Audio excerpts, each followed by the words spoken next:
Welcome to 9am news. నేను Radhika. Details చూద్దాం. పాక్ను కోలుకోలేని దెబ్బతీసింది భారత్. 4 రోజుల దాడుల్లో ఆ దేశ మిలిటరీ వ్యవస్థ భారీగా దెబ్బతిన్నది. పాక్ పీఓజేకేలోని ఎయిర్ ఫీల్డ్లు డ్యామేజ్ అయ్యాయి.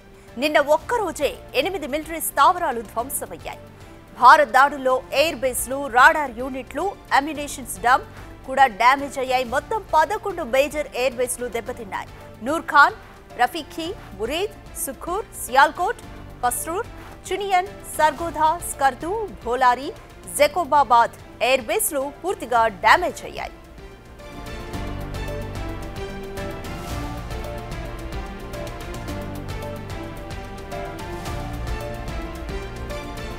ఇక ఇటు ఎల్ఓసి వెంబడి కూడా పాక్ మిలిటరీ వ్యవస్థ కూడా దెబ్బతింది. కమాండ్ కంట్రోల్ సెంటర్లు, లాజిస్టిక్ ఇన్స్టాలేషన్స్ ధ్వంసమయ్యాయి.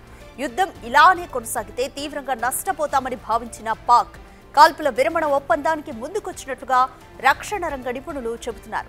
ఇంత జరిగినా కాల్పుల విరమణ తర్వాత తామే విజయం సాధించామని పాక్ నాయకత్వం ప్రచారం చేసుకుంటోంది.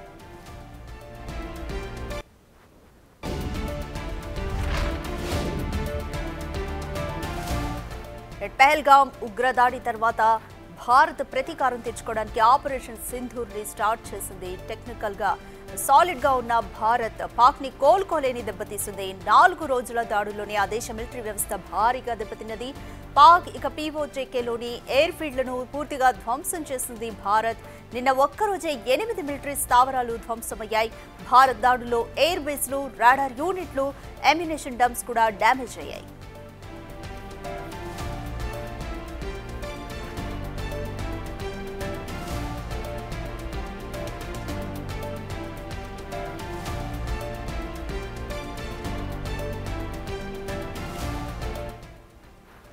మోర్ డీటెయిల్స్ మా ప్రతినిధి శివ అందిస్తారు. శివ, భారత్ ఆపరేషన్ సింధూర్లో భాగంగా పాక్లోని ఎయిర్ బేస్లని అలాగే ఉగ్ర స్థావరాలని ధ్వంసం చేసింది. పాక్ ఇంతవరకు వీటి పరంగా ఎంతవరకు నష్టం ఉందని అంచనా ఉంది?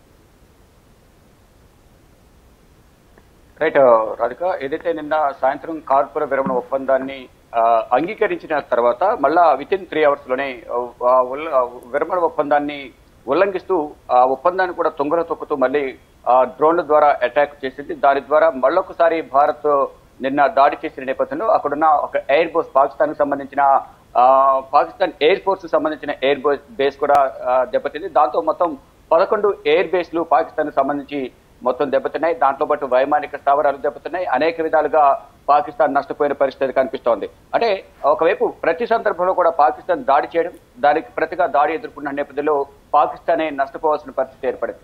దాని ద్వారా నిన్న సాయంత్రం వరకు కూడా డొనాల్డ్ ట్రంప్ ట్వీట్ చేసిన తర్వాత అందరూ కూడా ప్రశాంత వాతావరణంలో ఉండొచ్చు, ఎటువంటి ఇబ్బంది ఉండదు, ఇన్ని రోజులు నిద్రాహారాలు లేక ఎంతో ఇబ్బంది పడ్డాం, ఇప్పుడు ప్రశాంతంగా రాత్రికి నిద్రపోవచ్చని అందరూ కూడా భావించారు. కానీ అనుకున్నంతలోనే మళ్ళా విరమణ ఒప్పందానికి సంబంధించి ఒప్పందం కుదిరింది.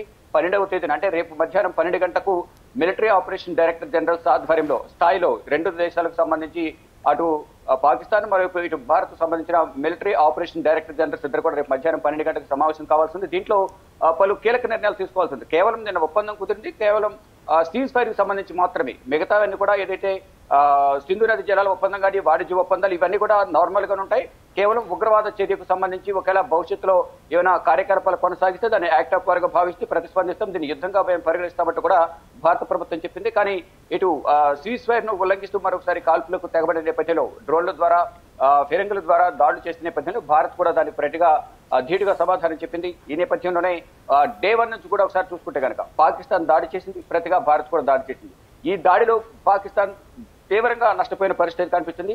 కానీ అక్కడ పాకిస్తాన్ ప్రధాని మాత్రం నిన్న ప్రెస్ మీట్ పెట్టి భారత్ పైన మనమే పైచే సాధించాం, యుద్ధంలో విజయం సాధించామన్నట్టు అక్కడ ప్రగల్భాలు పలుకుతూ వారందరికీ కూడా కృతజ్ఞతలు, కంగ్రాచులేషన్స్, ధన్యవాదాలు చెప్తూ ఉన్నారు. కానీ అక్కడ జరిగింది వేరు, వాస్తవంగా ఆయన తెర మీద తీసుకొచ్చి చెప్తున్నది వేరు. అక్కడ దానిలో భాగంగా మొత్తం ఎయిర్ ఫీల్డ్ అన్ని కూడా నిన్న దెబ్బతిన్నాయి. నిన్న ఒక్కరోజే 8 మిలిటరీ స్థావరాలన్నీ కూడా ధ్వంసమయ్యాయి. నిన్న సాయంత్రం ఏదైతే మళ్ళా భారత్ పై దాడి చేసి భారత్ ఏదో నష్టం చేకూరుద్దామని పాకిస్తాన్ భావించి దాడి చేసిన నేపథ్యంలో తిరిగా భారత్ కూడా దాడి చేసింది. దీంట్లో దాదాపు 8 మిలిటరీ స్థావరాలు దెబ్బతిన్నట్టుగా కూడా సమాచారం అయితే అందుతోంది. మొత్తం ఇప్పటి వరకు మేజర్ ఎయిర్ బేస్లు 11 ఎయిర్ బేస్లు దెబ్బతున్నాయి.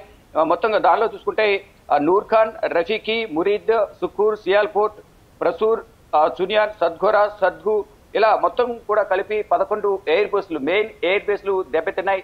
దీని ద్వారా చాలా ఆస్తి నష్టం, ఆర్థికంగా కూడా చాలా నష్టపోయింది పాకిస్తాన్. ఇటు మేజర్ స్థావరాలు ఏవైతే ఉన్నాయో ఆర్మీకి సంబంధించిన మిలిటరీ స్థావరాలు దెబ్బతిన్నాయి. ఇటు పాకిస్తాన్లోని మరోవైపు పాక్ ఆక్రమిస్తున్న జమ్మూ కాశ్మీర్లో కూడా చాలా మిలిటరీ స్థావరాలు పాకిస్తాన్ సంబంధించి అన్ని దెబ్బతిన్న పరిస్థితి కనిపిస్తుంది.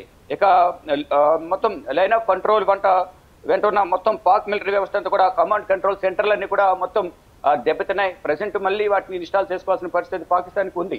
అయితే నిన్న ఏదైతే కాల్పుల విరమణ ఒప్పందాన్ని ఒప్పుకుని మళ్ళీ సీజ్ ఫైర్ కు పాల్పడిన నేపథ్యంలో దీన్ని చాలా తీవ్రంగా పరిగణించాల్సి వస్తుందంటూ కూడా భారత ప్రభుత్వం అలాగే విదేశాంగ శాఖ మంత్రి జయశంకర్ కూడా దీనిపై స్పందించారు. దీని ద్వారా విదేశాంగ కార్యదర్శి విక్రమ్ మిశ్రీ కూడా ప్రెస్ మీట్ పెట్టి దీన్ని చాలా తీవ్రంగా పరిగణిస్తున్నాం, భారత సైన్యం దీన్ని తీవ్రంగా ప్రతిఘటిస్తుంది, ఎట్టి పరిస్థితులను ఉపేక్షించేది లేదు, మీరు కూడా బలంగా ధీటుగా ఎదుర్కొన్నట్టు కూడా వారికి సర్వ అధికారాలను భారత ప్రభుత్వం ఇచ్చినట్టు కూడా విదేశాంగ కార్యదర్శి విక్రమ్ మిశ్రీ కూడా తెలియజేశారు. దానిలో భాగంగానే నిన్న దాడులు ప్రతిదాడులతో మొత్తం జమ్మూ కాశ్మీర్, పంజాబ్, రాజస్థాన్ ప్రాంతాల్లో మొత్తం బాంబుల మోత అంటే వారు ప్రయోగించిన డ్రోన్లను పేల్చేసిన నేపథ్యంలో అదంతా కూడా పెద్ద శబ్దం రావడంతో అక్కడున్న ప్రజలంతా కూడా భయభ్రాంతులకు గురయ్యారు. మరోవైపు పాకిస్తాన్ ప్రజలు కూడా తీవ్ర ఆందోళన వ్యక్తం చేస్తూ ఉన్నారు. అంటే సాయంత్రం వరకు అందరూ ప్రశాంత వాతావరణంలో జీవించవచ్చు అనుకున్నారు, కానీ విత్ ఇన్ 3 hours లోనే మళ్ళీ డ్రోన్ల శబ్దం, బాంబుల శబ్దం, పేలిన శబ్దాలతో మళ్ళీ రాత్రంతా నిద్రాహారాలు లేవంటూ కూడా ప్రజలందరూ చెప్తున్నారు. ఇక రాత్రంతా సీజ్ ఫైర్ కొనసాగిన నేపథ్యంలో అంటే డ్రోన్లతో మొత్తం అంతా దాడులు కొనసాగిన నేపథ్యంలో అన్ని చోట్ల కూడా మొత్తం పవర్ కట్ విధించారు. ఇటు పంజాబ్, అమృత్సర్, ఇరు దేశాలు ఒప్పుకున్న తర్వాత కూడా పాక్ అయితే ఉల్లంఘించింది. ఈ నేపథ్యంలో మళ్ళీ చర్చలు అనేవి ఉంటాయా, లేకపోతే భారత్ మళ్ళీ యుద్ధాన్ని కొనసాగిస్తుందా? నెక్స్ట్ స్టెప్ ఏ విధంగా ఉండబోతుంది అనుకోవచ్చు? రైట్, నిన్న ఈ ఘటన జరిగిన తర్వాత విదేశాంగ కార్యదర్శి విక్రమ్ మిశ్రీ మీడియా సమావేశం ఏర్పాటు చేశారు. దీనికి బాధ్యత పాకిస్తాన్ వహించాల్సి ఉంటుంది, సమాధానం చెప్పాల్సి ఉంటుంది. దీనికి సంబంధించి మిలిటరీకి సంబంధించి తగిన చర్యలు తీసుకోవాలి. అంటే కమ్యూనికేషన్ గ్యాప్ వల్ల ఏమైనా జరిగిందా, లేదా అంతర్గత విభేదాల వల్ల ఒకరికి పొంతన లేకుండా ఏమైనా విభేదాల వల్ల ఈ ఫైర్ ఏమైనా జరిగిందా, ఏం జరిగింది అనేది కూడా మొత్తం అంతర్గతంగా చర్చించుకుని దీనికి బాధ్యత వహించి అసలు సమాధానం చెప్పాలంటూ కూడా విదేశాంగ శాఖ మరొక అవకాశం అయితే ఇచ్చింది. ఈ నేపథ్యంలో రాత్రి మళ్ళా ఈ డ్రోన్ల దాడి అనేది విరమించుకున్నారు.